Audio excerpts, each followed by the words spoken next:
नरेंद्र मोदी के से भिड़ने चले डोनाल्ड ट्रंप, उनके साथ तो गजब ही हो गया। ट्रंप को झटके पर झटके लग रहे हैं। इधर नरेंद्र मोदी ने ट्रंप का बुखार छुड़ाया हुआ है, उधर चीन सीधा ठोकने लगा है। रूस जो है वो अलग बेइज्जत कर रहा है। ट्रंप सोच रहे थे कि मोदी को झुका लेंगे, भारत को झुका देंगे, लेकिन यहां तो ट्रंप को लेने के देने पड़ते दिख रहे हैं। ट्रंप चाह रहे थे कि मोदी पुतिन से दोस्ती तोड़ लें, रूस से व्यापार बंद कर दें और भारत उनकी शर्तों पर ट्रेड डील कर। लेकिन ट्रंप को भारत ने भी सीधा सीधा बता दिया कि भारत अपने हिसाब से चलेगा, आपके हिसाब से नहीं। गुस्से में अलबलाए ट्रंप ने हर तिकड़म बैठाई, हर हथकंडा अपना लिया, टैरिफ लगाया, भारत के खिलाफ खूब बयानबाजी की, सीज फायर पर झूठ बोला, पाकिस्तान को आगे कर दिया, मुनीर को लंच कराया, बलूचिस्तान में घुस गए।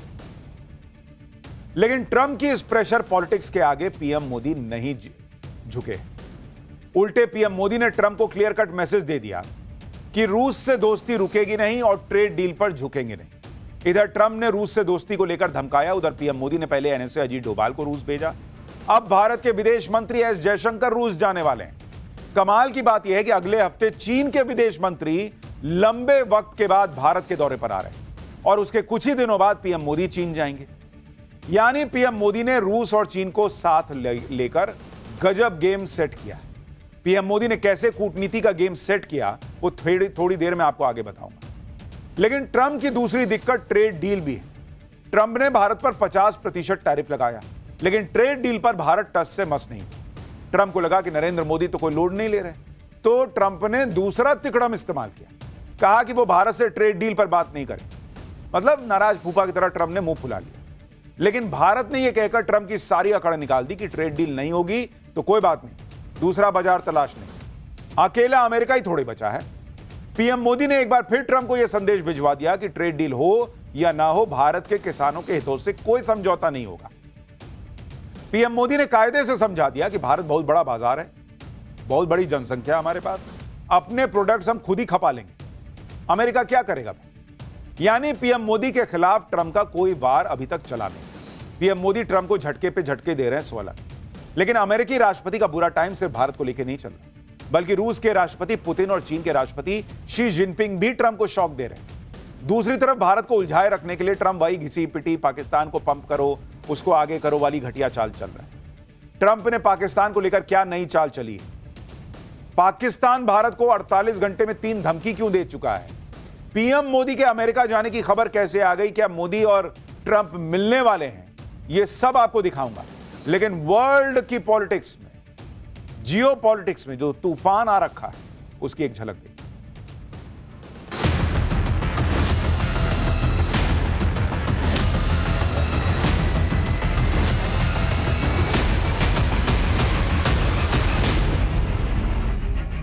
व्यक्तिगत रूप से मुझे बहुत बड़ी कीमत चुकानी पड़ेगी, लेकिन मैं इसके लिए तैयार हूं। Do you expect increased trade negotiations? No, not until we get it resolved.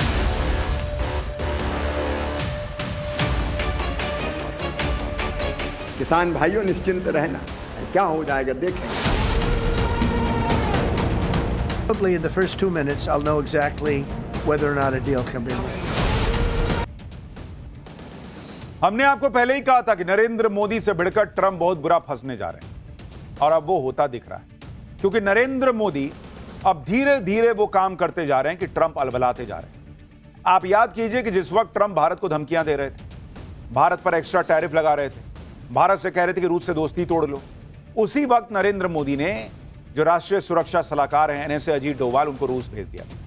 रूस जाकर अजीत डोभाल पुतिन से मिले, पुतिन ने फोन पर पीएम मोदी से बात की और पुतिन के भारत आने का ऐलान हो गया।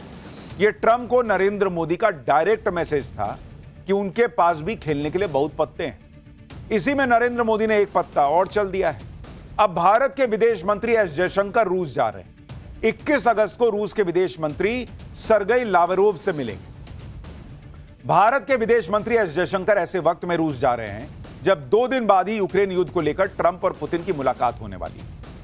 ट्रंप और पुतिन की मीटिंग 15 अगस्त को होने वाली है। लेकिन इससे पहले भारत, रूस, चीन तीनों के बीच ऐसी हलचल बढ़ गई है कि साफ लग रहा है कि ट्रंप गिरते जा रहे हैं। क्योंकि आप देखिए कि ट्रंप जितना भारत पर प्रेशर बना रहे हैं, उतना ही रूस और चीन भारत के सपोर्ट में उतर जा रहे हैं। ट्रंप को आज यह सुनकर बहुत बड़ा झटका लगेगा कि चीन के विदेश मंत्री वांग यी अगले हफ्ते भारत आने वाले हैं। वांग यी भारत के एनएसए अजीत डोभाल से मुलाकात करेंगे। चीन की तरफ से वांग यी और भारत की तरफ से एनएसए अजीत डोभाल बॉर्डर के विवाद पर बात करेंगे। भारत और चीन के बीच बॉर्डर का ही मसला जो है वो हर बार फंसता है। अगर ये सुलझ गया या किसी ऐसी जगह पर आ गया कि भाई दोनों देश जो हैं वो इसको छेड़ेंगे नहीं, तो फिर ट्रंप कहीं के नहीं रहेंगे, क्योंकि ट्रंप चाहते यही है कि भारत चीन आपस में भिड़े रहें। लेकिन जितना ट्रंप खुद को स्मार्ट समझते हैं, भारत चीन उससे डबल स्मार्ट है और दोनों ने ट्रंप को जवाब देने के लिए रिश्ते सुधारने की शुरुआत कर दी। नरेंद्र मोदी सालों बाद खुद चीन जा रहे हैं। इससे पहले चीन ने अपने विदेश मंत्री को भारत भेजने का फैसला करके यह दिखा दिया है कि पुराने रिश्तों को सुधारने का जो पूरा माहौल है वो बन चुका है और चीन खुद चाह रहा है, डेस्परेट दिख रहा है कि वो भारत के साथ रिश्ते बेहतर कर ले। भारत चीन रूस के साथ आने से ट्रंप घबराए हुए हैं और इसलिए ट्रंप ये कोशिश भी कर रहे हैं कि तीनों को साथ आने से रोका जाए, तीनों के बीच दरार डाल दी जाए।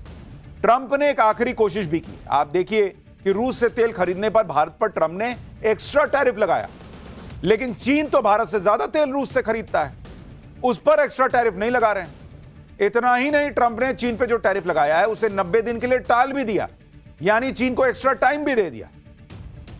ये सब ट्रंप के हथकंडे हैं, क्योंकि वो भारत और चीन के रिश्ते जो सुधर रहे हैं उसको सुधरते देखना नहीं चाहते। कोई ना कोई दरार डालने का काम कर रहे हैं, मतलब चीन को सेट कर रहे हैं कि कहां इंडिया के साथ जा रहे हो यार, मैं देख तेरे को भाई मैं 90 दिन की छूट दे रहा हूं, तेरे पे टैक्स थोड़ी लगा रहा हूं, तो मोदी और इंडिया पे लगाया। लेकिन चीन समझता है कि ट्रंप और अमेरिका किसी के नहीं है और ऐसे वक्त में तो किसी के नहीं, इसलिए चीन भी उन बातों को बहुत तवज्जो नहीं दे रहा। ट्रंप को हालांकि पता है कि उन्होंने जो टैरिफ वॉर छेड़ी है उसमें अगर भारत चीन एक साथ आ गए तो ट्रंप के लिए टैरिफ का खेल उल्टा पड़ जाएगा, और ट्रंप का यह खेल नरेंद्र मोदी भी समझते हैं। इसलिए हर तरफ से ट्रंप की ऐसी घेराबंदी शुरू की है कि ट्रंप के लिए तनाव बढ़ता चला जाए। ट्रंप इस वक्त उतावले हुए पड़े हैं कि पुतिन के साथ 15 अगस्त को जो मीटिंग होने वाली वो मतलब बढ़िया हो जाए, ये वॉर रुक जाए और मुझे बस नोबेल पीस प्राइज मिल जाए। ट्रंप सोच रहे हैं कि वो पुतिन से मिलकर यूक्रेन युद्ध रुकवा देंगे, युद्ध रुकवा कर क्रेडिट लेंगे। ट्रंप से मिलने के लिए रूस के राष्ट्रपति पुतिन शुक्रवार को अमेरिका के अलास्का जाएंगे। 10 साल बाद ऐसा होगा जब पुतिन अमेरिका जाने वाले। इससे पहले वो 2015 में अमेरिका गए थे, जब बराक ओबामा अमेरिका के राष्ट्रपति। फिर साल 2019 में G20 समिट में पुतिन और ट्रंप की आखिरी मुलाकात हुई थी। पुतिन से ट्रंप बहुत दिनों से मिलना चाह रहे थे, लेकिन पुतिन ही राजी नहीं हो रहे थे। अब जब पुतिन ट्रंप से मिलने के लिए राजी हो गए तो ट्रंप को लग रहा है कि वो यूक्रेन युद्ध रोकने के लिए पुतिन को मना लेंगे, राजी कर लेंगे। लेकिन ट्रंप के अरमानों पर पहले ही पानी फिरता दिख रहा है, क्योंकि उधर ट्रंप पुतिन से मीटिंग की तैयारी तो कर रहे हैं, लेकिन इधर पुतिन ने यूक्रेन पर और बम फोड़ दिए, मतलब ट्रंप की और बेइज्जती कर दी। रूस की सेना ने यूक्रेन के पूर्वी इलाके में हमले तेज कर दिए। यूक्रेन का दावा है कि ट्रंप से बातचीत से पहले रूस यूक्रेन के डोब्रोपिलिया पर कब्जा करना चाहता है। उधर यूक्रेन ने भी रूस पर पलटवार किया, रूस के कई शहरों पर 120 ड्रोन से हमला कर दिया। यूक्रेन ने दावा किया है कि उसने रूस के सारातोव इलाके में एक तेल रिफाइनरी पर हमला किया है। इससे पहले यूक्रेन ने रूस पर आरोप लगाया कि रूस के हमले में ज़ेपोरिजिया में 3 नागरिक मारे गए और डोनेस्क में 2 नागरिकों की जान गई। यानी युद्ध में ना रूस रुक रहा है ना यूक्रेन रुक रहा है, और इसमें ट्रंप की सारी कसरत बेकार जाती दिख रही है। ट्रंप को लगता है कि वो पुतिन से डील करके युद्ध रुकवा लेंगे, लेकिन उधर ज़ेलेंस्की ने अलग ही ट्रंप को झटका दे दिया। ज़ेलेंस्की ने ट्रंप पुतिन की मीटिंग पर साफ साफ कह दिया कि बातचीत में यूक्रेन को शामिल किए बिना कोई शांति समझौता प्रभावी नहीं होगा। यूक्रेन के बिना शांति का रास्ता तय नहीं किया जा सकता। यूक्रेन को वास्तविक और सम्मानजनक शांति चाहिए। यहां कमाल की बात यह है कि ज़ेलेंस्की ने ट्रंप पुतिन की मीटिंग से ठीक पहले पीएम मोदी को फोन किया था, आपको याद होगा, और पीएम मोदी से विस्तार से चर्चा की। इससे पहले पुतिन ने भी पीएम मोदी को फोन लगाकर बात की थी। यानी रूस हो या यूक्रेन, दोनों के नेता ट्रंप पुतिन की मीटिंग से पहले पीएम मोदी से बात करना जरूरी समझ रहे हैं, और यह भारत की अहमियत को दिखाता है। यह भी बताता है कि ट्रंप पर इन लोगों को कितना कम भरोसा है। भारत की यही अहमियत ट्रंप को बहुत खटकती है। ट्रंप को लगता है कि दुनिया में अगर किसी का सिक्का चलेगा तो सिर्फ ट्रंप का चलेगा, अमेरिका का चलेगा। लेकिन बॉस, दुनिया बहुत बदल गई है। सिर्फ अमेरिका ही नहीं, दुनिया ही नहीं, बल्कि हर जगह भारत का जो रुतबा है वो बढ़ा है बीते 10-11 साल। भारत और चीन 2 बड़ी अर्थव्यवस्थाएं, जो दुनिया में सबको चुनौती दे रही हैं। जैसे भारत ने ट्रंप की दादागिरी के धागे खोले, वैसे ही चीन भी ट्रंप के साथ कर रहा है। खबर है कि समंदर में चीन अमेरिका से भिड़ गया है। दक्षिण चीन सागर के स्कारबोरो शोल के पास चीन और अमेरिकी सैनिकों के बीच भिड़ंत की खबर है। चीन का कहना है कि उसने अमेरिका का विध्वंसक जहाज खदेड़ दिया है। चीन ने अमेरिका पर उसके इलाके में घुसपैठ का भी आरोप लगाया। हालांकि अमेरिका ने चीन के दावे को खारिज कर दिया। यानी ट्रंप सोच रहे थे कि मैं 90 दिन के लिए टैरिफ जो है वो चाइना पे ढील दे दूंगा, तो चाइना दौड़ा दौड़ा आएगा। वहां चाइना जो है वो अमेरिकी सैनिकों को खदेड़ रहा है। रूस सुन नहीं रहा, ज़ेलेंस्की आंख दिखा रहा है, चीन जो है वो ठोकने पे आ गया है। ये ट्रंप की और अमेरिका की हैसियत रह गई। और अभी तो ट्रंप को और झटके लगने वाले, क्योंकि ऐसी खबरें भी चल रही कि पीएम मोदी अमेरिका जा सकते हैं। सितंबर में संयुक्त राष्ट्र महासभा की मीटिंग होने वाली है और कई रिपोर्ट्स में कहा जा रहा है कि पीएम मोदी यूएनजीए यानी यूनाइटेड नेशंस जनरल असेंबली के सेशन में हिस्सा लेने के लिए अमेरिका जा सकते हैं। PM Modi UN general assembly को संबोधित कर सकते हैं। यह यूएनजीए का 80वां सेशन होगा जो 9 सितंबर से शुरू होगा। 23 सितंबर से 29 सितंबर के बीच अलग अलग देशों के नेता यूएनजीए को संबोधित करेंगे। ट्रंप 23 सितंबर को यूएनजीए को संबोधित करेंगे। संभव है कि 26 सितंबर को पीएम मोदी यूएनजीए को संबोधित करें। उसी दिन चीन, पाकिस्तान, बांग्लादेश के नेताओं को भी बोलना है। यूनाइटेड नेशन जनरल असेंबली के मंच से पीएम मोदी आतंकवाद पर पाकिस्तान की क्लास भी लगा सकते हैं। हालांकि अभी तक यह कंफर्म नहीं है कि पीएम मोदी अमेरिका में यूएन जनरल असेंबली की बैठक में जाएंगे या नहीं। लेकिन सवाल यह भी है कि अगर पीएम मोदी अमेरिका जाएंगे तो क्या ट्रंप से मुलाकात भी हो सकती है। वैसे अभी सितंबर में काफी वक्त है, इसलिए कुछ तय नहीं है और सोर्सेस का दावा है कि अभी कुछ भी तय नहीं हुआ है कि पीएम मोदी अमेरिका जाएंगे या नहीं जाएंगे। ये फाइनल भी नहीं है। अभी चर्चाएं हैं कि वो जाएंगे यूएनजीए के कार्यक्रम में, लेकिन ट्रंप से मिलने को लेकर अभी कोई बातचीत नहीं। यानी नरेंद्र मोदी भी कोई हड़बड़ी में नहीं है कि अमेरिका जा रहे हैं तो ट्रंप से मिलने, बातचीत कर लें।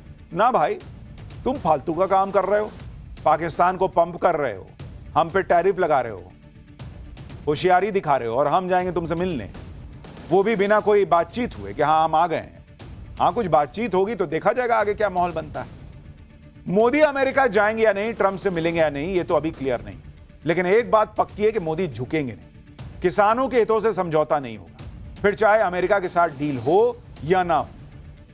डील होती है तो अच्छी बात है, अगर डील नहीं होती है तो भारत के पास दूसरे विकल्प भी हैं, दूसरे मार्केट भी हैं। कृषि मंत्री शिवराज सिंह चौहान ने क्या कहा है, एक बार आप सुनिए। वो खुद बता रहे हैं भाई कि ये भारत झुकने वाला नहीं है किसानों के मसले को लेकर।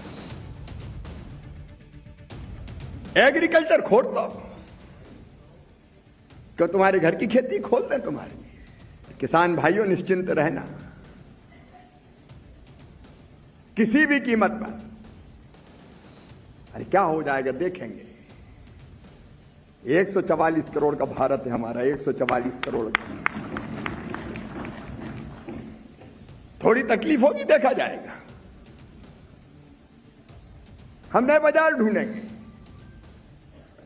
और भारत ही इतना बड़ा बाजार है कि चीजें यहीं खप जाएगी अपनी। पूरे यूरोप की आबादी 50 करोड़, अमेरिका की 30 करोड़, हमारी 144 करोड़। ये जनसंख्या कमजोरी नहीं, ताकत है हमारी, ताकत।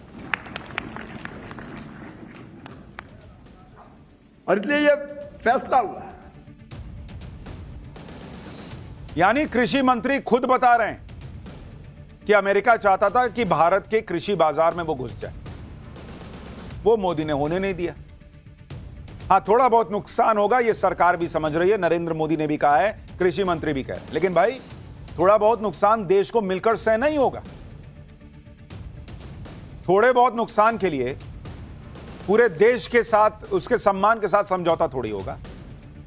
ऐसा नहीं है कि ट्रंप के टैरिफ से भारत को नुकसान नहीं होगा, लेकिन किसानों के हितों को दांव पर डालकर डील नहीं होगी।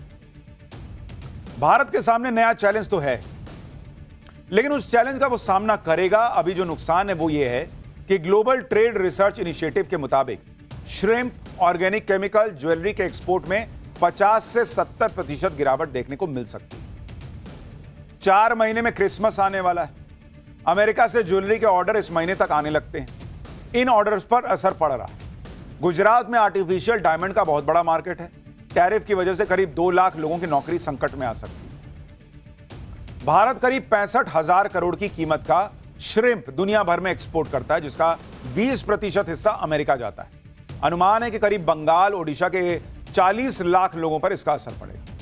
इसलिए ऐसा नहीं कि कोई असर ही नहीं होगा, वो तो नरेंद्र मोदी भी समझ रहे हैं। लेकिन उन्होंने खुद कहा है कि भाई अगर हम बड़ा हित देखेंगे तो छोटी कीमत तो चुकानी पड़ेगी। चैलेंजेस हैं, लेकिन हमने यह भी देखा है कि कोई भी चैलेंज आता है तो पीएम मोदी पैनिक मोड में नहीं आते, उसका समाधान खोजने पर जोर देते हैं। और इसके कई उदाहरण हम देख चुके हैं, जैसे कच्चे तेल का उदाहरण। भारत ने अपने कच्चे तेल की खरीदारी को इतना डाइवर्सिफाई कर लिया कि भारत अब कच्चे तेल के लिए किसी एक देश या किसी देशों के समूह पर सिर्फ निर्भर नहीं है। जैसे ही रूस का सस्ता तेल मिलता है तो भारत वो खरीद लेता है, लेकिन करीब 40 देशों से भारत तेल मंगा रहा है। इसी तरह आप सेमीकंडक्टर का उदाहरण देखिए। कुछ वक्त पहले सेमीकंडक्टर चिप की बहुत दिक्कत हो गई। इस दिक्कत को दूर करने के लिए पीएम मोदी इस पर तेजी से काम करना शुरू कर चुके थे। कई कंपनियों के साथ डील हुई, भारत में प्लांट लगना शुरू हो गए। कल ही मोदी सरकार ने 4 सेमीकंडक्टर प्लांट लगाने की मंजूरी दी।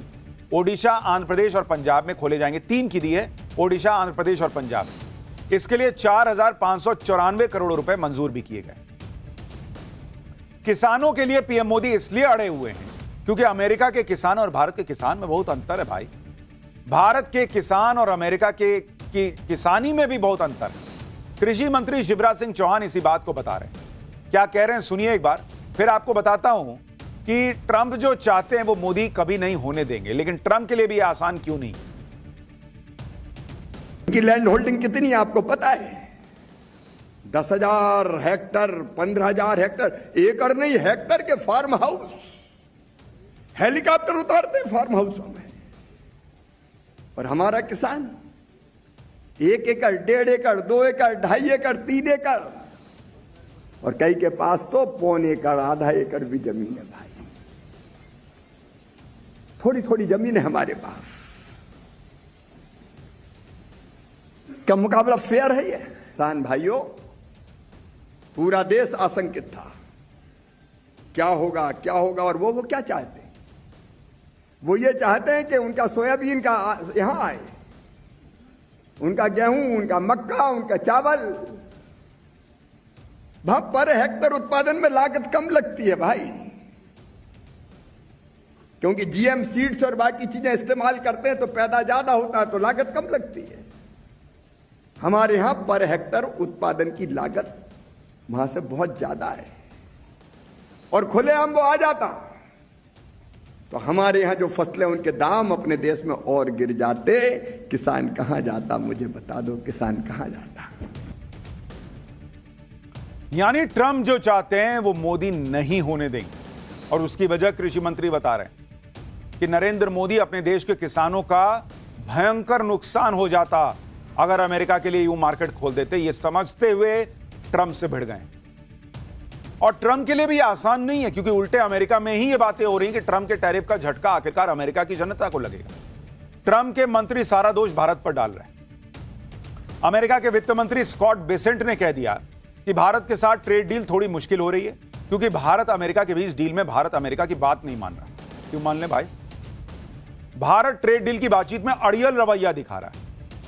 अच्छा भैया, हम अपने हित सोच रहे हैं तो अड़ियल रवैया, तुम दिखा दो बड़ा लचीला रवैया, कर दो 5% टैरिफ।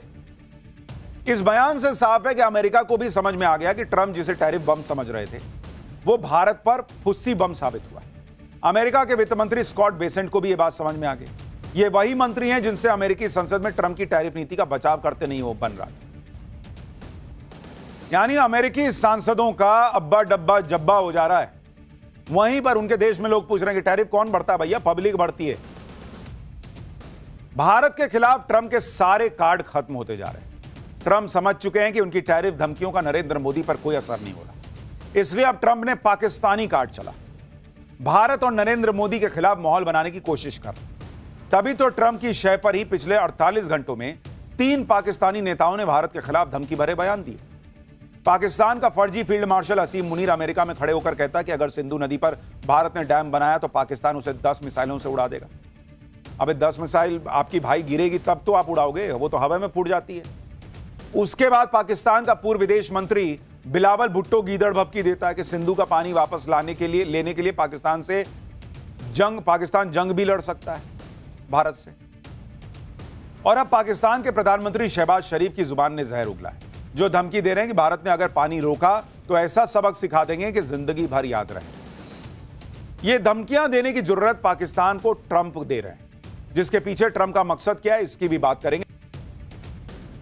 वैसे वो सही कह रहे हैं, वो कह रहे हैं कि पाकिस्तान का पानी जो है ना वो तुम नहीं रोक सकते, भारत को कह रहे हैं। तो हम तो पाकिस्तान का पानी रोक ही नहीं रहे, तो हमारे हिस्से का पानी है, तो भारत का पानी है जो नेहरू जी की कृपा से उधर जाकर बह रहा है, उसको तो हम रोक सकते हैं ना भाई, अपना पानी तो रोक सकते हैं। हाँ, वो ये भी कह रहे हैं कि फिर ऐसा करोगे तो कानों को हाथ लगाओगे। लगाएंगे, तुम्हारे कान को हाथ लगाएंगे, हाथ क्या पूरा पंजा लगाएंगे। भारत को गीदड़ भपकियां दे रहे पाकिस्तान की इतनी औकात इसलिए हो रही है क्योंकि ट्रंप ने पाकिस्तान को खुली छूट दे रखी कि भारत के खिलाफ जितना जहर उगल सकते हो उगलो। उनको लगता है इससे भारत प्रेशर में आ जाएगा। भारत के खिलाफ माहौल बनाने के लिए ट्रंप इस हद तक आ गए हैं कि एक तरफ वो कहते हैं कि उन्होंने भारत पाकिस्तान के बीच सीज फायर करवाकर परमाणु युद्ध रुकवा दिया, और दूसरी तरफ असीम मुनीर को अमेरिका बुलाकर बयान दिलवाते हैं कि पाकिस्तान परमाणु बम फोड़कर आधी दुनिया को तबाह कर देगा, वो भी तब जब अमेरिका में किसी भी किस्म की न्यूक्लियर धमकी देने के खिलाफ कानून है। इसके बाद भी मुनीर न्यूक्लियर हमले की धमकी देकर सुरक्षित वापस पाकिस्तान लौट गया। तो बिना ट्रंप के चाहे हुए अमेरिका के एक्सपर्ट्स भी इसे भारत के खिलाफ ट्रंप का पाकिस्तानी कार्ड बता रहे हैं। अमेरिका के हडसन इंस्टीट्यूट के रिसर्च एनालिस्ट हुसैन हक्कानी के मुताबिक ट्रंप की कोशिश यह है कि पाकिस्तान की छवि को इतना मजबूत करो कि भारत को ट्रंप की शर्तों पर अमेरिका के साथ फिर से जुड़ने पर मजबूर होना पड़े। ट्रंप का मकसद पाकिस्तान को मोहरा बनाकर भारत को यह संकेत देना है कि अमेरिका के पास दक्षिण एशिया में और भी विकल्प मौजूद है। एक्सपर्ट्स में यह भी कह रहे हैं कि भारत के खिलाफ बयान देने के लिए पाकिस्तान को उकसाकर ट्रंप भारत को चिढ़ाने की कोशिश कर रहे हैं, और पाकिस्तान को तो चापलूसी करने में महारत हासिल है। जो ट्रंप की गोद में बैठकर खुद को शेर समझ रहा है, ट्रंप कहते हैं तो काटने को दौड़ता है, ट्रंप कहते हैं तो धमकी देने लगता है। आप सुनिए असदुद्दीन ओवैसी ने कैसे शहबाज शरीफ की धमकी पर पाकिस्तान को उसकी औकात याद दिलाई। ब्रह्मोस है हमारे पास, और फिर उनको ये भी समझना चाहिए कि उन्होंने खुद कहा कि मैं स्विमिंग कॉस्ट्यूम में था तो मुझे मालूम हुआ कि 9 एयरबेस चले गए। इस तरह की बकवास उनको नहीं करनी चाहिए। आप एक मुल्क के वजीर आज़म हैं, आप एक कुछ तो खैर आपको उसका पासो लिहाज नहीं होगा, मगर इस तरह की आप जबान इस्तेमाल कर रहे हैं जो हम पे कोई असर नहीं करेगा। पानी इंडस वाटर ट्रीटी को सरकार ने एबेंस में रखा है। अब एबेंस में रखा है तो बजाय उसके कि आप थोड़ा तब्दीली दिखाते, आप धमकी दे रहे हैं, तो धमकी का असर कुछ नहीं होगा भारत के ऊपर। अब बहुत एक बार के लिए कुत्ते की दुम सीधी हो सकती है, लेकिन पाकिस्तान के सुधरने का कोई चांस नहीं। और अब तो ट्रंप ने पाकिस्तान में इतनी हवा भर दी है कि वो भारत से युद्ध लड़ने की तैयारी कर रहा है। और ये जो पाकिस्तान के नेता सिंधु जल समझौते का नाम लेकर भारत से युद्ध की ख्वाहिश जता रहे हैं, उसके पीछे भी ट्रंप का ही दिमाग है। ट्रंप ही पाकिस्तान को शय दे रहे हैं कि वो सिंधु जल समझौते का नाम ले लेकर भारत को धमकियां दे, ताकि पूरी दुनिया में यह मैसेज जाए कि देखो भारत ने पाकिस्तान का पानी रोककर कितना बड़ा जुल्म कर दिया। लेकिन भारत भी इस बार आर पार के मूड में है, और मोदी कह चुके हैं कि अब सिंधु जल समझौता बहाल नहीं होगा तो नहीं होगा। आप देखिए कि अभी 8 अगस्त को सिंधु जल समझौते पर इंटरनेशनल कोर्ट ऑफ आर्बिट्रेशन ने कहा कि भारत को पश्चिमी नदियों के पानी को पाकिस्तान के लिए बिना रोके बहने देना चाहिए। लेकिन भारत ने कह दिया कि वो किसी इंटरनेशनल कोर्ट के फैसले को मानता ही नहीं, और ना ही ऐसी किसी कोर्ट को भारत ने कभी मान्यता दी। भारत ने सख्त लहजे में कहा कि इस तरह की अदालत बनाना ही सिंधु जल समझौते का बड़ा उल्लंघन है। इसलिए पाकिस्तान बौखलाया हुआ है और भारत को युद्ध की धमकियां दे रहा है। उसको लग रहा है अमेरिका आएगा मदद के लिए। अरे अमेरिका तो 1971 में भी सोचा था मदद कर देंगे, कर पाया तुम्हारी? बन गया था ना बांग्लादेश।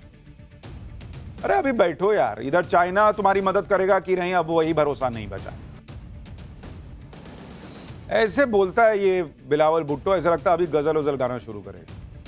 ट्रंप भारत पर प्रेशर बनाने के लिए पाकिस्तान को टूल किट की तरह इस्तेमाल कर रहा है।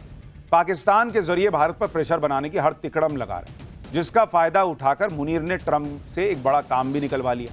ट्रंप ने पाकिस्तान में बलूचिस्तान लिबरेशन आर्मी यानी BLA को आतंकवादी संगठन घोषित करवा दिया, ताकि पाकिस्तान अपना यह झूठ और ज्यादा तेजी से फैला सके कि बलूचिस्तान में पाकिस्तानी फौज पर BLA के हमलों में भारत का हाथ है। और मुनीर को भी फ्री हैंड मिल गया है कि वो बलूचिस्तान की आजादी की जंग लड़ रहे बीएलए और बलूच लोगों को का कत्लेआम कर सके। मुनीर की यह चाल भारत पर प्रेशर बनाने की कोशिश कर रहे ट्रंप को भी सूट कर रही है, लेकिन बलूचिस्तान के लड़ाकों ने भी मुनीर की फौज के सामने सरेंडर करने से इनकार कर दिया है। बलूचिस्तान में पाकिस्तानी फौज पर एक बड़ा अटैक हुआ है। बलूचिस्तान के वाशुक जिले में पाकिस्तान फ्रंटियर कोर के कैंपस में मोटरसाइकिल सवार हमलावरों ने बड़ा हमला किया, जिसमें 9 फौजी मारे गए। यह हमला उस वक्त हुआ जब पाकिस्तानी सैनिक बीएलए को आतंकी संगठन घोषित करने के बाद बड़े एक्शन की तैयारी कर रहे हैं। यानी ट्रंप और पाकिस्तान मिलकर हाथ पैर तो पूरा मार रहे हैं, लेकिन फिलहाल तो वही डूबते दिख रहे हैं। पाठशाला में अब अगला चैप्टर, जिसमें आपको बताता हूं एटम बम राहुल गांधी का धमाका मोदी ने कर दिया क्या? गांधी परिवार की कौन सी फाइल खोलकर चौंका दिया? राहुल गांधी के वोट चोरी वाले आरोप के चक्कर में प्रियंका, अखिलेश, डिंपल, अभिषेक सब फंस गए क्या? मोदी को घेरने के चक्कर में कांग्रेस का वो चैप्टर खुल गया कि सब पूछ रहे कि असल वोट चोरी किसने की। राहुल गांधी के एटम बम में कितना दम था ये तो सबने देख लिया, लेकिन उनके इकोसिस्टम ने गजब ही कर रखा है। जब से राहुल गांधी ने एटम बम फोड़ने वाली बात की, तब से कांग्रेस और इंडी गठबंधन का इकोसिस्टम ऐसा माहौल बना रहा है जैसे नरेंद्र मोदी की सरकार ही हिला देगा। लेकिन आज कुछ ऐसा हुआ कि यह इकोसिस्टम खुद हिल गया, क्योंकि एटम बम राहुल गांधी का था, धमाका नरेंद्र मोदी ने कर दिया। नरेंद्र मोदी को घेरने के चक्कर में कांग्रेस का वो चैप्टर खुल गया कि सब पूछने लगे कि बॉस असल में वोट चोरी किसने की थी। यह भी गजब हो गया कि राहुल गांधी के वोट चोरी के आरोपों के चक्कर में प्रियंका वाड्रा, अखिलेश यादव, डिंपल यादव और ममता बनर्जी के भतीजे अभिषेक सब आरोपों में फंस गए। ये लोग नरेंद्र मोदी की जीत पर सवाल उठा रहे थे, अब खुद इनकी जीत पर सवाल उठ गए। इनकी सीटों का ऐसा आंकड़ा आ गया कि जवाब देना मुश्किल हो जाएगा। लेकिन पहले आप ये देखिए कि राहुल गांधी एटम बम दिखाते रह गए, नरेंद्र मोदी ने धमाका किया कैसे। दरअसल बीजेपी ने कांग्रेस का वोट चोरी वाला इतिहास खोलकर सामने रख दिया। रायबरेली और वायनाड को लेकर बीजेपी ने कुछ खुलासे किए। सोनिया से लेकर नेहरू तक पर वोट चोरी का आरोप लगा दिया। उधर एसआईआर का विरोध कर रहे विपक्ष को सुप्रीम कोर्ट से झटका लगा। सुप्रीम कोर्ट ने एसआईआर की प्रक्रिया पर बड़ी बात कह दी है, जिसके बारे में आपको आगे बताऊंगा। लेकिन पहले वोट चोरी के मुद्दे पर मचे घमासान का ट्रेलर देख लीजिए।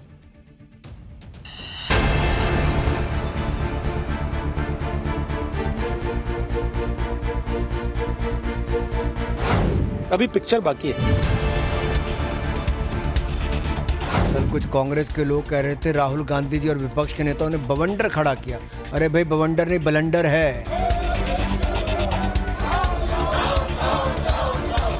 ये सारे नाम रायबरेली के हैं। राहुल जी को कभी ये नाम नहीं दिखे, सोनिया जी को कभी ये नाम नहीं दिखे।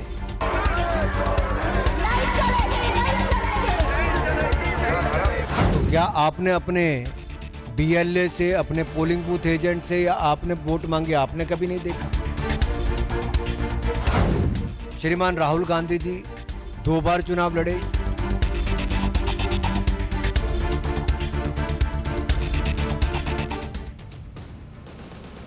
राहुल गांधी ने वोट चोरी के आरोप तो लगा दिए, लेकिन अब तक सबूत ऐसे नहीं दे पाए कि वोट चोरी जो है वो हुई है, ये साबित कर सके। और अगर हुई है तो कैसे हुई? क्योंकि वोटर लिस्ट में डुप्लीकेट वोटर दिखा देने, एड्रेस में गड़बड़ी है, किसी का डेट ऑफ बर्थ मान लीजिए गलत है, इससे वोट चोरी साबित नहीं होगी ना बॉस। भाई चुनाव आयोग तो ऑलरेडी कह रहा है कि हमको जो वोटर लिस्ट है उसको क्लीन करना है, जो मर गए हैं उनका नाम हटाना है, जो इधर उधर शिफ्ट हो गए उनका नाम हटाना है, किसी का डेटा गलत है तो उसको ठीक करना है। यही तो चुनाव आयोग कह रहा है।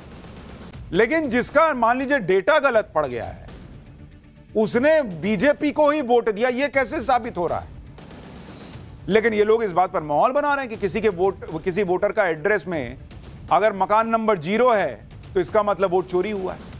लेकिन हमने आपको पाठशाला में रायबरेली का केस खोल के दिखाया था कि वहां पर भी कई वोटर्स के एड्रेस में मकान नंबर 0 है। तो क्या राहुल गांधी वोट चोरी करके रायबरेली में जीते हैं, या सोनिया गांधी इतने सालों से वोट चोरी करके जीत रही थी? हमने जो बात पाठशाला में आपको बताई उसकी चर्चा पूरे देश में हो रही है। देश की राजनीति में भी इसकी चर्चा गजब है कि आज बीजेपी एक लिस्ट निकाल कर ले आई। उसमें राहुल गांधी की सीट रायबरेली ही नहीं थी, प्रियंका की सीट वायनाड थी, अखिलेश यादव और डिंपल यादव की सीट, सबके आंकड़े उन्होंने रख दिए। बीजेपी कह रही है कि रायबरेली से राहुल गांधी चुनाव जीते। यहां 2,89,000 संदिग्ध वोटर हैं, इसमें से 19,512 वोटर डुप्लीकेट हैं और 71,977 वोटरों के पते फर्जी थे। 92,747 वोटर एक साथ जोड़े गए। बीजेपी कह रही है क्या इसका मतलब राहुल गांधी ने चोरी से चुनाव जीता है? वायनाड से प्रियंका वाड्रा जीती। वायनाड में 93,499 संदिग्ध वोटर हैं, बीजेपी आरोप लगा रही है। इसमें से 20,438 डुप्लीकेट वोटर निकले, 17,450 वोटरों के पते फर्जी पाए गए। तो क्या प्रियंका वाड्रा चोरी करके वोट चुनाव जीती हैं, ये बीजेपी पूछ रही है। कन्नौज से अखिलेश यादव जीते, यहां 2,91,798 संदिग्ध वोटर मिले, 16,163 डुप्लीकेट वोटर हैं, 1,53,919 वोटरों के पते फर्जी हैं। मैनपुरी से डिंपल यादव जीती, यहां 2,55,914 संदिग्ध मतदाता हैं, जिसमें 14,088 डुप्लीकेट वोटर हैं, 1,76,078 फर्जी पते वाले मतदाता हैं। ये बीजेपी आरोप लगा रही है, पूछ रही है कि अखिलेश यादव, डिंपल यादव भी वोट चोरी करके जीते हैं क्या? डायमंड हार्बर से अभिषेक बनर्जी जीते थे, यहां 2,59,779 संदिग्ध वोटर का आरोप लगा रही है बीजेपी। 3,613 डुप्लीकेट वोटर हैं, 1,55,365 वोटरों के पते फर्जी। तमिलनाडु की कोलाधूर सीट से एमके स्टालिन जीते, 19,476 संदिग्ध वोटर मिलने का आरोप है। इसमें 4,379 डुप्लीकेट वोटर हैं, 9,133 मतदाताओं के पते गलत हैं। अगर इन नेताओं की अपनी सीट पर इतने वोटर हैं जिन्हें बीजेपी कह रही है कि राहुल गांधी के एटम बम वाले लॉजिक से वो संदिग्ध हैं, तो क्या राहुल गांधी ये भी कहेंगे कि प्रियंका वाड्रा, अभिषेक बनर्जी, अखिलेश यादव, डिंपल यादव, स्टालिन सब वोट चोरी करके चुनाव जीते हैं क्या? यानी राहुल गांधी के वोट चोरी वाले आरोपों के चक्कर में प्रियंका वाड्रा से लेकर अखिलेश यादव, डिंपल यादव, अभिषेक बनर्जी सबकी जीत जो है वो आरोपों में फंस गई। हमने रायबरेली सीट को लेकर जो बात कही थी उसकी चर्चा पूरे देश में हो रही। हमने बताया था कि रायबरेली में भी एक पते पर दर्जनों वोटर हैं, वहां भी कई मकानों के नंबर 0 हैं। इस खुलासे से देश की राजनीति में हड़कंप मचा हुआ। सुनिए बीजेपी क्या कह रही। डुप्लीकेट वोट का देखिए आप, रायबरेली नाम तो सुना होगा आपने, राहुल जी ने भी सुना होगा। रायबरेली में मोहम्मद कैफ खान, बूथ नंबर 83, 151, 218, सब जगह इनका नाम है, नाम सेम है, बस बाप का नाम भी सेम है, लेकिन वोट 3 पोलिंग बूथों पे बना हुआ है, 83, 151, 218 में। 47 वोटर आईडी हाउस नंबर 189 के पोलिंग बूथ 131 पर रजिस्टर हुए हैं।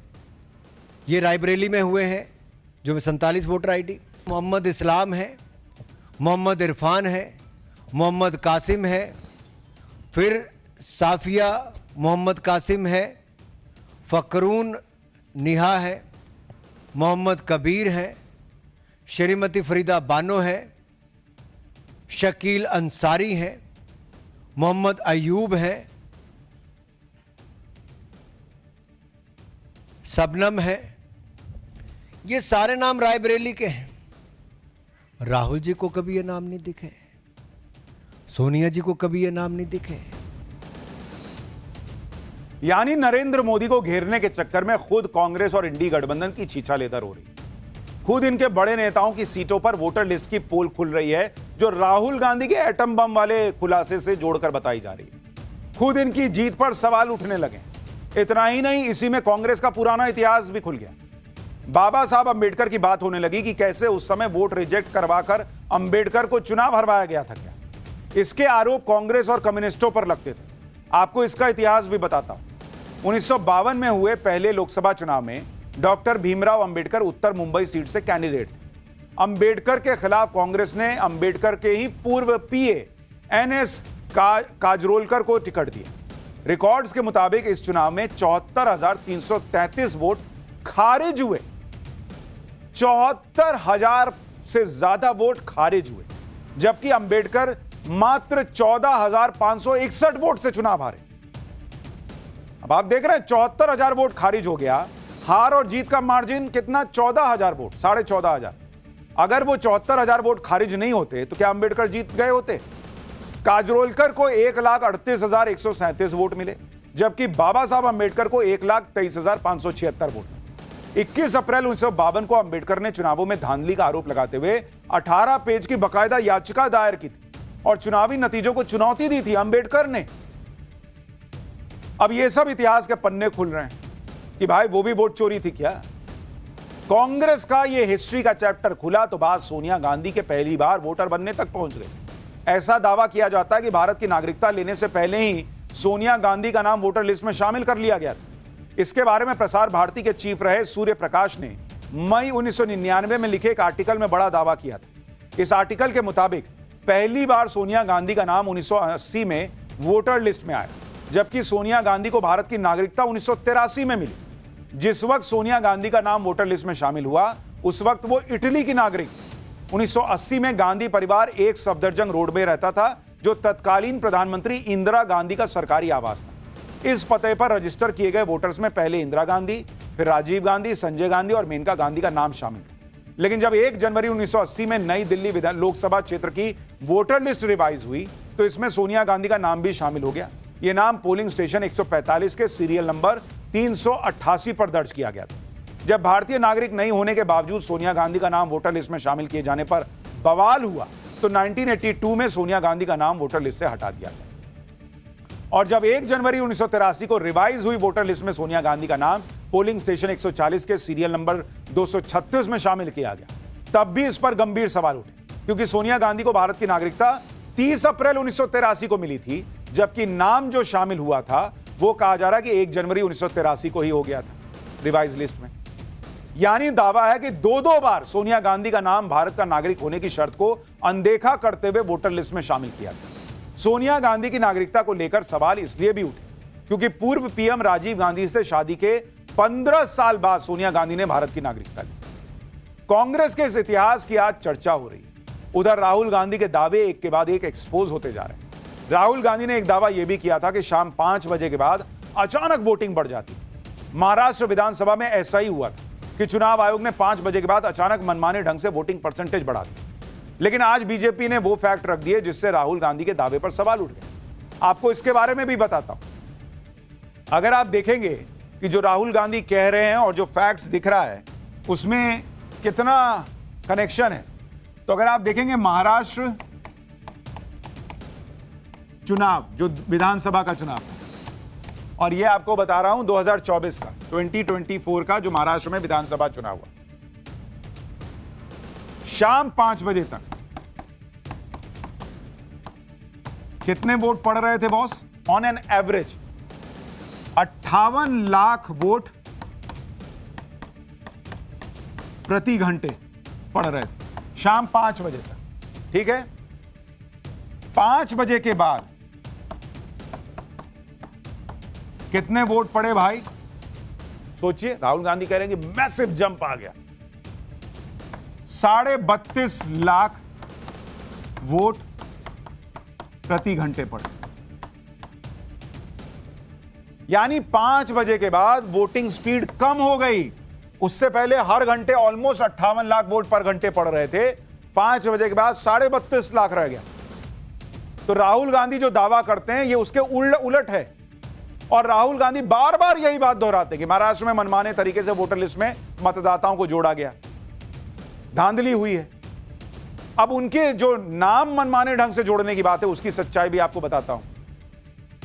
जैसे अगर आप देखेंगे महाराष्ट्र चुनाव की जब बात करता हूं उसमें कितने वोटर जुड़े, अगर आप देखेंगे उसका हिसाब भी देख लीजिए। महाराष्ट्र चुनाव का, विधानसभा चुनाव का आपको बता रहा हूं। साल 2004 में कितने वोटर जुड़े, कितने बढ़े? 4.7% वोटर बढ़े। ठीक है, 2004 में, यह आपको महाराष्ट्र का बता रहा हूं। विधानसभा में किसकी सरकार बनी यह भी देखते जाइए। सरकार किसकी बनी आपको यह भी याद रहेगा, यूपीए की। ठीक है, साल 2009 में महाराष्ट्र के अंदर कितने वोटर बढ़े? फिर 4.1% बढ़े, यानी पिछले बार से कम। सरकार किसकी बनी? यूपीए की बनी। ठीक है, 2014 में महाराष्ट्र में कितने वोटर बढ़े? 3.4% बढ़े। साल 2019 में कितने बढ़े? 1.3% बढ़े। साल 2024 में कितने बढ़े? 4.4% बढ़े। और हमने पाठशाला में सबसे पहले राहुल गांधी के कर्नाटक वाले वोटर लिस्ट वाले दावे को भी एक्सपोज किया। अब महाराष्ट्र को लेकर राहुल के दावे भी एक्सपोज हो रहे हैं कि भाई जो ऑन एन एवरेज रहता है 4 से 5% के बीच, वही हिसाब है। और वोटर प्रतिशत बढ़ने का कई चीजें मैटर करती है ना भाई। उस समय कितने युवा जो हैं वो वोटिंग की जो उनका अधिकार है उस दायरे में आ रहे हैं, कितने लोग इधर से उधर शिफ्ट हो रहे हैं, बहुत सारी चीजें हैं। ऐसा तो नहीं है कि भाई 4% 3% बढ़ता था और 50% बढ़ गया। यानी राहुल गांधी के दावों की पोल खुलती चली जा रही। वहीं एसआईआर के मुद्दे पर सुप्रीम कोर्ट से भी आज विपक्ष को झटका लगा। बिहार में हो रहे वोटर वेरिफिकेशन के खिलाफ राहुल गांधी समेत पूरा इंडी गठबंधन प्रोटेस्ट तो जमकर कर रहा है, लेकिन सुप्रीम कोर्ट में याचिका भी लगाई गई है कई एजेंसियों की तरफ से, कई संस्थाओं की तरफ से। पर आज सुप्रीम कोर्ट ने एसआईआर के मुद्दे पर वो कह दिया जो इंडी गठबंधन के लिए झटके से कम नहीं। सुप्रीम कोर्ट ने एसआईआर को वोटर फ्रेंडली बताते हुए कहा कि चुनाव आयोग ने वेरिफिकेशन के लिए 11 में से सिर्फ कोई एक डॉक्यूमेंट मांगा है, जबकि पहले छोटे से वोटर रिवीजन में 7 डॉक्यूमेंट मांग लिए जाते थे। मांगे जा रहे डॉक्यूमेंट की लिस्ट सरकारी विभागों के फीडबैक के बाद बनाई गई है, जिससे ज्यादा से ज्यादा लोगों के पास डॉक्यूमेंट की उपलब्धता हो। एसआईआर की प्रक्रिया में डॉक्यूमेंट बढ़ाने का मकसद ज्यादा से ज्यादा मतदाताओं को वोटर लिस्ट में बनाए रखना है। एसआईआर वोटर फ्रेंडली है, यह सुप्रीम कोर्ट कह रहा है, मतदाताओं को बाहर निकालने के लिए नहीं है। सुप्रीम कोर्ट ने यह भी कहा कि मतदाता सूची को एक जैसा या स्थिर नहीं रख सकते, इसमें संशोधन होना ही चाहिए। सुनवाई के दौरान याचिकाकर्ता के वकील ने कहा कि वोटर लिस्ट से मतदाताओं को अवैध तरीके से निकाला जा रहा है, उनको फिर से शामिल करना हो। इस पर सुप्रीम कोर्ट ने कहा कि जो लोग मर गए हैं उनको शामिल करने की बात मत कीजिए। सुनवाई के दौरान वकील प्रशांत भूषण ने राहुल गांधी की प्रेस कॉन्फ्रेंस का भी जिक्र किया। इस पर सुप्रीम कोर्ट ने कहा कि हमें ऐसी किसी प्रेस कॉन्फ्रेंस की जानकारी ही नहीं। बताइए, राहुल गांधी इतना माहौल बनाए, जजेस को पता ही नहीं ऐसा प्रेस कॉन्फ्रेंस भी की। लेकिन प्रेस कॉन्फ्रेंस का क्या जिक्र कर रहे हैं? सीधा सबूत उठाएं, राहुल गांधी चले जाएं सुप्रीम कोर्ट, दिखाएं कि भाई ये देखिए ये सब हो रहा है इस देश के अंदर। वो करते नहीं, जो फैक्ट रख रहे हैं उसका धुआं धुआं हो जा रहा है। अब राहुल गांधी को गुस्सा आ रहा है या नहीं आ रहा मुझे तो नहीं पता, पब्लिक को आ रहा है या नहीं आ रहा ये तो बिहार चुनाव में पता चलेगा, लेकिन जया बच्चन को गुस्सा तो आ रहा है। पाठशाला में अगला चैप्टर, जया बच्चन ने सेल्फी लेने वाले को ऐसा हड़काया कि कंगना रनौत का पारा क्यों हाई हो गया। कैमरे के सामने एक्टिंग करने वाली जया बच्चन को फैंस का कैमरा देखकर क्या हो जाता है, आज सोशल मीडिया से लेकर हर जगह लोग ये क्यों पूछ रहे हैं, इसका चैप्टर आपको दिखाऊंगा। एक वक्त था जब जया बच्चन की एक्टिंग के चर्चे होते थे, अब उनके गुस्से के चर्चे हो रहे हैं। पहले लोग उनकी अदाकारी पर तालियां पीटते थे, अब लोग पूछ रहे हैं कि जया जी को हो क्या गया है, वो इतने गुस्से में क्यों हैं। समाजवादी पार्टी की वरिष्ठ सांसद जया बच्चन के गुस्से को लेकर चर्चा इसलिए हो रही है क्योंकि उनका एक नया वीडियो सामने आया। वीडियो में वो अपने एक फैन पर भड़क उठी और इतना भड़क गई कि सेल्फी लेने वाले फैन को जया बच्चन ने धक्का दे दिया, जिसके बाद तो उनका जो फैन था वो भी हक्का बक्का रह गया कि कैमरे से एक्टिंग करियर को चमकाने वाली जया जी को आखिर कैमरा देखकर इतना गुस्सा क्यों आ गया।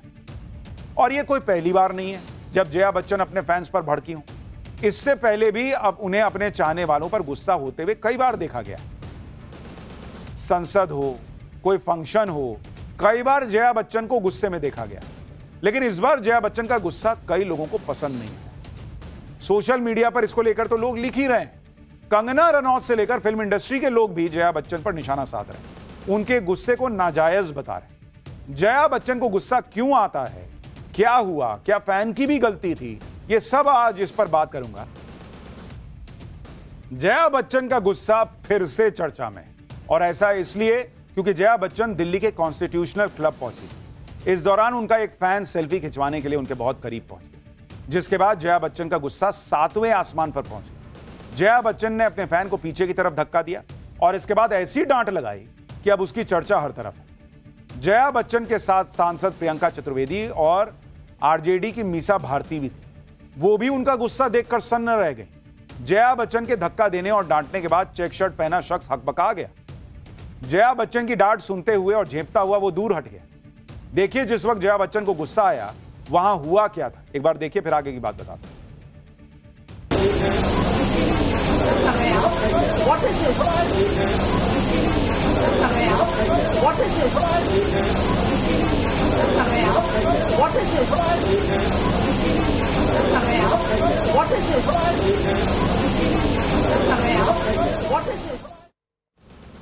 हालांकि उस फैन की भी एक गलती है कि अगर उसको सेल्फी लेनी थी तो पहले रिक्वेस्ट कर लेता, पूछ लेता।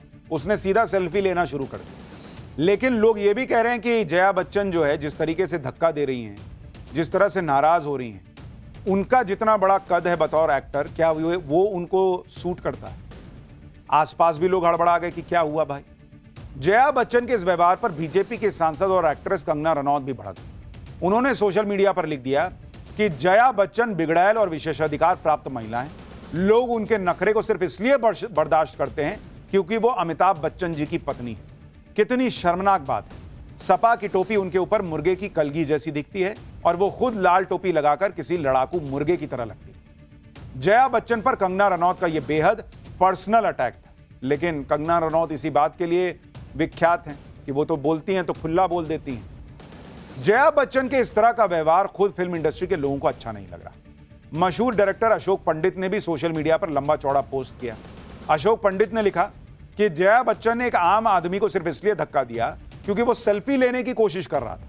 यह बहुत ही निंदनीय एक्ट है और उन लोगों का अपमान भी है जिन्होंने इन्हें वोट दिया, अपनी सेवा के लिए चुना।